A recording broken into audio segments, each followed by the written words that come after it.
بسم اللہ الرحمن الرحیم عن ابی ہریرہ رضی اللہ تعالی عنہ عن النبی صلی اللہ علیہ وسلم قال من اخذ اموال الناس يريد اداءها ادى الله عنه ومن اخذ يريد اتلافها اتلفه اللہ۔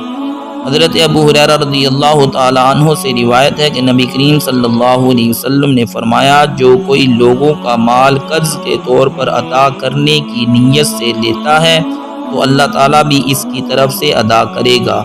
اور جو کوئی نہ دینے کے لیے لے تو اللہ تعالیٰ بھی اس کو تباہ کر دے گا۔ اس حدیث پاک سے یہ معلوم ہوا کہ قرض لیتے وقت بندے کی نیت ادا کرنے کی ہونی چاہیے،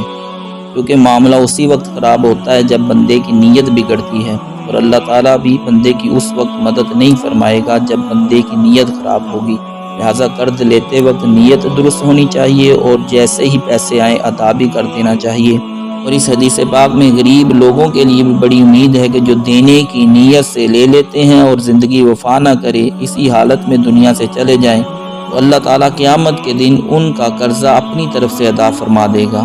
اللہ تعالیٰ ہم سب کو اچھی نیت رکھنے کی اور صحیح معنوں میں عمل کرنے کی توفیق عطا فرمائے، آمین۔